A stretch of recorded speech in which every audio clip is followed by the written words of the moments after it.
കാണിക്ക്. ഏയ് ഹേച്ചുമാ, ഹേച്ചുമണി മസ്താനി. ഹേസു, ഞാൻ ഫാൻ ഇട്ടിട്ടില്ല, ഞാൻ വീഡിയോ എഡിറ്റ് ചെയ്യല്ലേ. ഹേസുവിനെ കൂട്ടാതെ അച്ഛനും അമ്മയും എവിടെ പോയി കുട്ടി? വെല്ലിച്ചന്റെ കയ്യിൽ കുട്ടീനെ കൊടുത്തിട്ട് പോയോ? വെല്ലിച്ചൻ നോക്കട്ടെ. ആ കുട്ടീനെ നന്നായി വെല്ലിച്ചൻ നോക്കാൻ അറിയുന്നോണ്ട് കുഴപ്പമില്ല.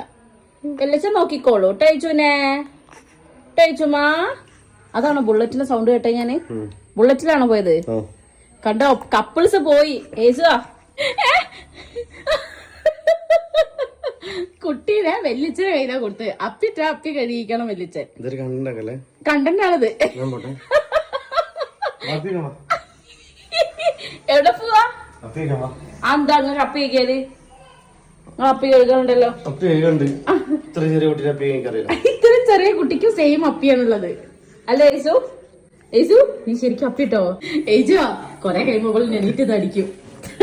തള്ള എന്തൊക്കെ വീഡിയോ ഇട്ട് മുഖഭാവം. സംഭവം എന്ന് വെച്ചാൽ കല്യാണം കട്ടിയും ചെറുതായിട്ടൊന്ന് പുറത്തു പോയതാ. വൈശേട്ടനെ ഇല്ല മോളെ ഏൽപ്പിച്ചിനി. അപ്പോൾ ഓൾ അപ്പിട്ടെന്ന് പറഞ്ഞിട്ടാണ് മൂപ്പരെ വരവിട്ടാ.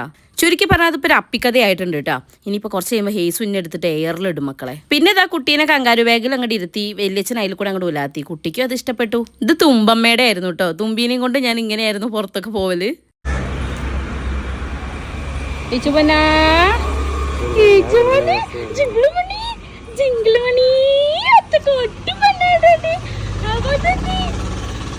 തുമ്പമ്മയ്ക്ക് അല്ലറച്ചില്ലറ കുശുമ്പൊക്കെ ഉള്ളതുകൊണ്ട് തന്നെ വേഗം തന്നെ ദുഃഖത്ത് കയറിയിരുന്നു കേട്ടോ.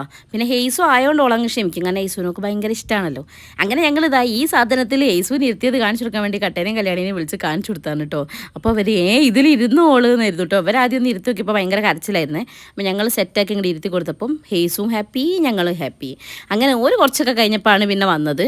ശരിക്കും അല്ലേ, നമുക്കൊരു കുട്ടിയായി കഴിഞ്ഞിട്ടുണ്ടെങ്കിൽ ഹസ്ബൻഡിൻ്റെ ആയാലും വീട്ടുകാരുടെ ആയാലും ഒക്കെ ഒരു പ്രയോറിറ്റി അങ്ങോട്ട് കുട്ടിയിലേക്ക് മാറും. പക്ഷേ എപ്പോഴും ശ്രദ്ധിക്കേണ്ട കാര്യമാണ് ആ കുട്ടിയുടെ പുതുതായി ജനിച്ച അമ്മയില്ലേ, അവർക്കും ഒരു സ്പെഷ്യൽ അറ്റൻഷൻ കൊടുക്കണം, എസ്പെഷ്യലി ഫ്രം അവർ ഹസ്ബൻഡ് അല്ലേ.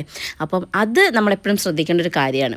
അപ്പം ആ കാര്യത്തിൽ നമ്മൾ ഒരു വിട്ടുവീഴ്ചയും ചെയ്യാൻ പാടില്ല ഗൈസ്. അപ്പോൾ ഇത് നിങ്ങളുടെ കെട്ടിയമാർക്കും കൂടെ ഒന്ന് അയച്ചു കൊടുക്കാം. എപ്പോഴും നമ്മൾ കുഞ്ഞുങ്ങളായി കഴിഞ്ഞാൽ നമ്മൾ ഫസ്റ്റ് പ്രയോറിറ്റിയിൽ കുഞ്ഞിന് എങ്ങനെ നമ്മൾ ഇമ്പോർട്ടൻസ് കൊടുക്കുന്നത് അതുപോലെ തന്നെ നമ്മുടെ ഭാര്യയ്ക്ക് ഇമ്പോർട്ടൻസ് കൊടുക്കണം. അവർക്ക് അവരുടേതായ ഒരു ടൈം കൊടുക്കണം. എങ്കിലേ ആഫ്റ്റർ ഡെലിവറി നമുക്ക് പോയിട്ടുള്ള ഒരു മൈൻഡ് സെറ്റില്ലേ തിരിച്ചു കൊണ്ടുവരാൻ പറ്റത്തുള്ളൂ. ഓക്കെ, അപ്പോൾ അതെല്ലാ ഹസ്ബൻഡ്സും ശ്രദ്ധിക്കേണ്ട കാര്യമാണ്. നിങ്ങളുടെ അഭിപ്രായം പറയണം കേട്ടോ.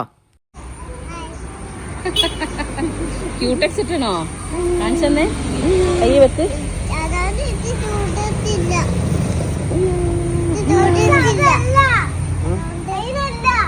അങ്ങനെ ഈ ഒരു ഐറ്റത്തിൽ എല്ലാവരും ഓരോ റൗണ്ട് കയറ്റിയതിന് ശേഷം ഈ പരിപാടി നമ്മൾ അവസാനിപ്പിച്ചിട്ടോ. ഇതിൻ്റെ ഉള്ളിൽ എവിടെയും ഒരു തരത്തിൽ വലിഞ്ഞു കയറാൻ പറ്റാത്തതുകൊണ്ട് മാത്രം ഞാൻ ഒഴിഞ്ഞു കൊടുത്താണ്. അപ്പോൾ അടുത്ത വീട്ടിൽ കാണാൻ വരെ ടാറ്റാ.